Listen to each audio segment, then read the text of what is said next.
Hello and welcome to Short Briefings on Long-Term Thinking. Thanks for joining us. I'm Malcolm Borthwick, Editor of Intellectual Capital at Baillie Gifford.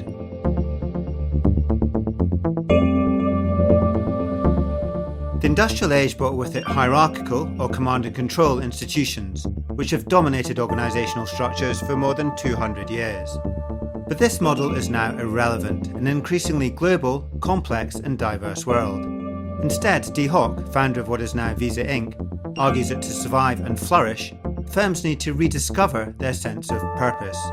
He pioneered the idea of the chaordic organisation. To discuss this, I'm joined by Gary Robinson, manager of the Baillie Gifford US Growth Trust, the American Fund and the Global Stewardship Fund. Before we start our conversation, some important information. Please remember that as with all investments, your capital is at risk and your income is not guaranteed. And this podcast has been recorded during COVID-19. So Gary and I are both at home as opposed to in the usual Edinburgh studio. Gary, welcome to Short Briefings on Long-Term Thinking. Thanks for having me on, Malcolm. I'm going to start by asking you what a chaordic organisation is and how it works. Sure, yes.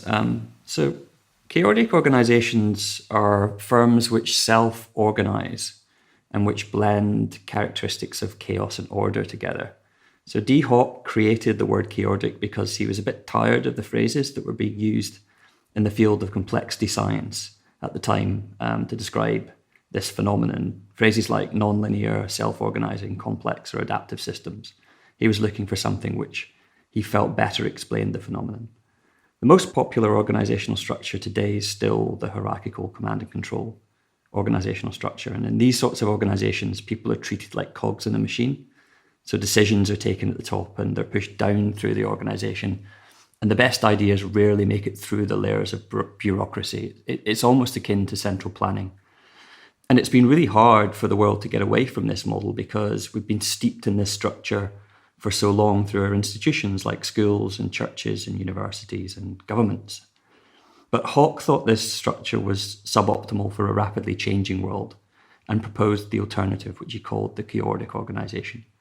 Chaordic organisations blend both alignment and autonomy. In chaordic organisations, the job of leaders is to inspire people by creating a compelling sense of mission and purpose, and by working with the employees to set broad principles which everyone in the organisation buys into. But then once that's done, the job of leaders is to get out of the way and give people autonomy to take decisions and innovate. As you mentioned, the word chaordic combines order and chaos. What do we mean, or what does Dee Hock mean by chaos in this context? I think by chaos, what it means is really a willingness of leaders to let go and to allow individuals the freedom to experiment and to make things happen.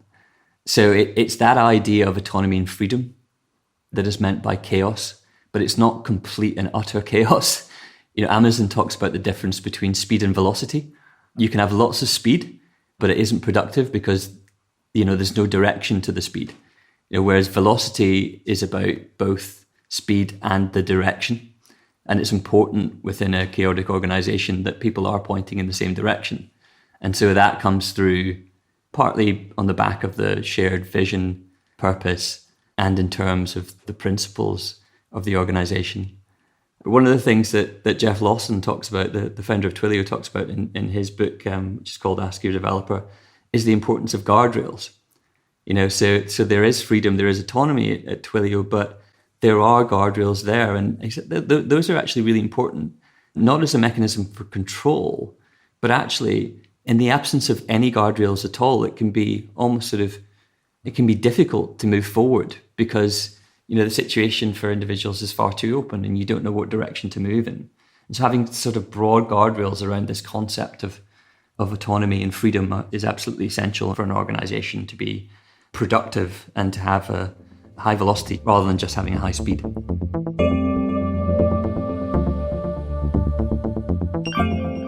And how did Dee Hock transform Visa? So Dee Hock is the founder of Visa. It didn't exist before he came along. It's really interesting that he's not that well known, given the scale and influence of Visa as an organisation. And I think that partly reflects the philosophy that he espoused. And I first came across Dee Hock when I was reading about the history of the payments industry in the US.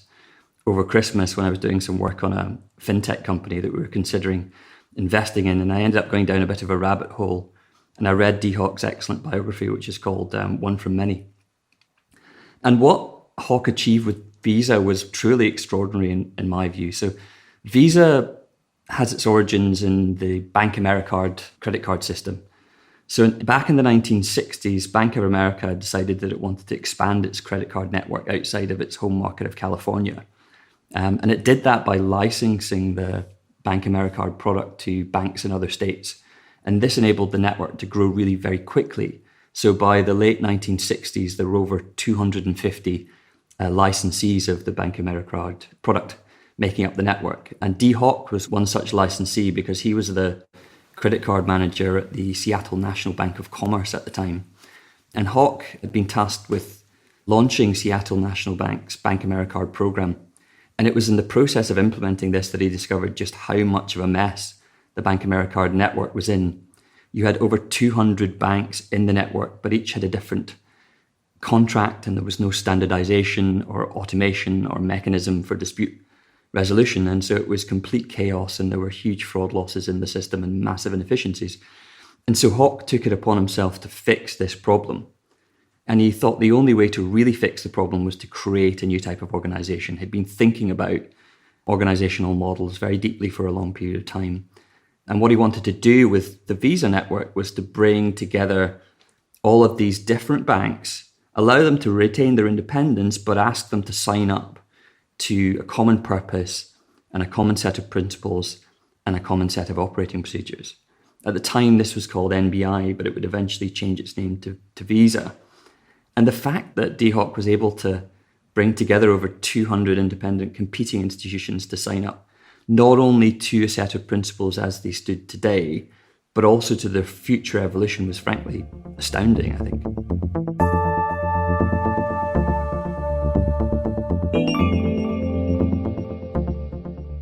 The chaordic model talks about purpose, principles, and people within organizations. Dee Hock talks a lot about communities. How hard is it for companies to get that sense of community, to get the buy-in of their employees? I think this is a really important point. So Hock's views on leadership and principles are absolutely fascinating. He makes the point in his writings that most of what we would describe as leadership is actually tyranny. He says that a true leader can't be bound to lead and a true follower cannot be bound to follow. So in other words, you're only going to get the best out of people if they're doing something because you motivated them to do so, not because you commanded them to do so. And so when you're creating a chaordic organization and when you're building a sense of purpose and when you're putting together principles, the really important point is that people really need to be bought into these principles and they really need to believe them. And Hock used a really interesting and not very often used word to describe this process. He called it educing. The word educe, to draw forth something which is already present in a latent or undeveloped form. And so principles which educe are principles which bring out the best in people. But most principles, I think, we have a tendency to default to principles which compel, or to principles which tell people what to do. Principles shouldn't tell people how things should be done. They should give people a broad sense of the direction of the company and where they want to go, but leave scope for individuals to find their own way. And give me an example of a modern day chaordic organization, a company that does this well. Sure. So I think one of the companies that perhaps best embodies these chaordic principles today is Amazon. So Amazon practices many of the aspects of the chaordic model that Hock has described. The company's got a very strong sense of purpose, which is to offer customers the lowest prices, the greatest selection, and the highest levels of convenience. And it's also held together by 4 core principles and a further 14 leadership principles. And these principles are really tightly integrated in everything that Amazon does, from hiring, its hiring processes, through to promotions, and through to strategic decision making. And that's the glue that holds Amazon together as an organization. However, Amazon's also highly decentralized. The company's always been really conscious of the tendency for coordination costs to increase and for productivity to decrease as organizations get bigger. And perhaps the most famous manifestation of this at Amazon is the two-pizza team rule. Two-pizza teams at Amazon are called that because there's a rule at Amazon which states that no team can be larger than the number of people who could be adequately fed by 2 large pizzas. And what this means in practice is that teams can be no bigger than 10. And so these teams are autonomous. The desire is for these teams to be small to reduce coordination costs. And they're also autonomous in the sense that they don't need to communicate with other teams in order to get their job done. To ensure these teams function well, there's still a clear sense of purpose and there are boundaries set for each of the teams which are clearly defined. But each of the small two-pizza teams is led by a single-threaded leader who has the authority to build product and to make changes without coordinating or without gaining approval from other teams. And this is a wonderful model because it enables Amazon's teams to move quickly, to deliver innovation rapidly and even at scale. As Amazon has grown, it's now got hundreds of these teams that are led by single-threaded leaders who focus solely on the objectives of those teams. And that's one of the things which has enabled Amazon to maintain pace of innovation and stay nimble even at the huge scale that it's at today. And how much do you look at organizational structure, Gary, as part of your investment process when you're deciding whether or not to invest in a company or to sell it for that matter? I think it's absolutely critical. We place a huge weight on culture when we assess companies. I personally think culture is one of the most important and simultaneously underappreciated drivers of long-term stock returns. And so when we're assessing companies, we're thinking about some of these questions about organizational structure, because the reality today is we exist in a world which is rapidly changing on the back of technological innovation. And for a company to thrive in this sort of environment, it needs to be resilient and adaptable and nimble. And the sort of top-down hierarchical command and control organizations of the past are simply not well suited to that sort of backdrop.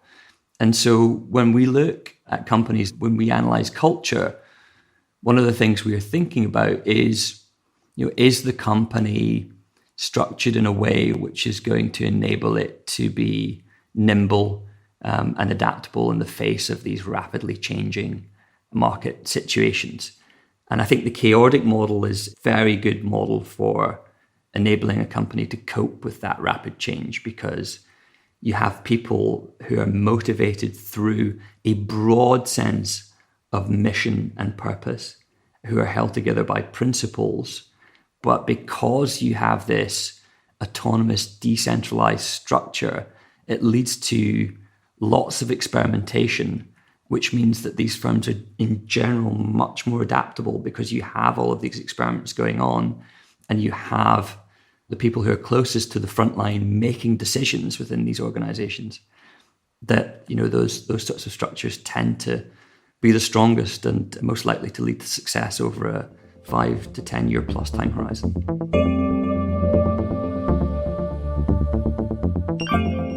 Reading Dee Hock, you're constantly questioning yourself, challenging your own sense of ideas, your own situation. Is Baillie Gifford a chaotic organisation? Yeah, I think this is a really interesting question. I think Baillie Gifford does follow the chaotic model to a pretty significant degree. I think we have a strong sense of purpose as an organisation.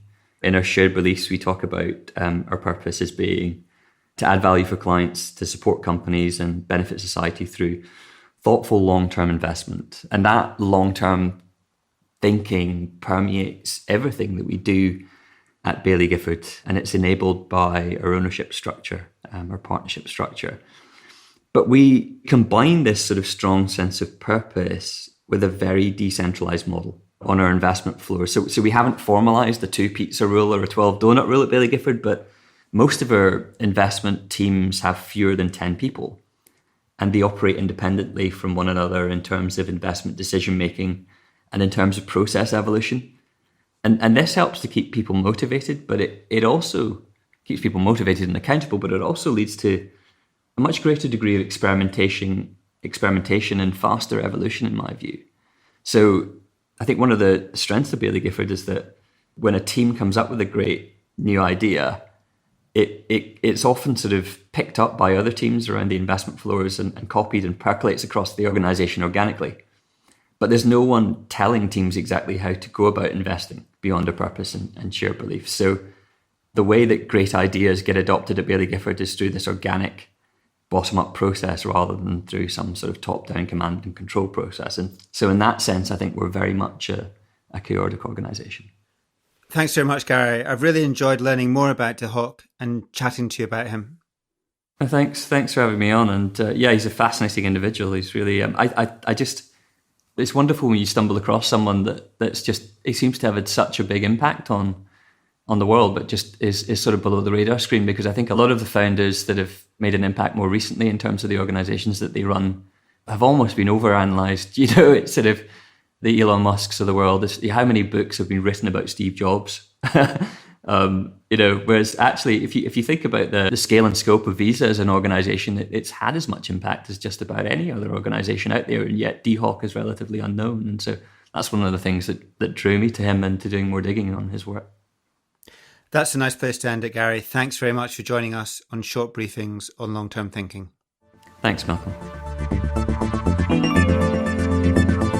You can find our podcast Short Briefings on Long-Term Thinking at bailliegifford.com/podcasts, or subscribe at Apple Podcasts, Spotify or TuneIn.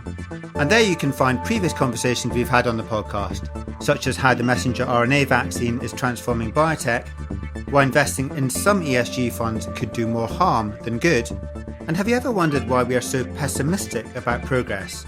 Well, you can find out by listening to our back catalogue. There are 21 episodes to choose from, so plenty of choice.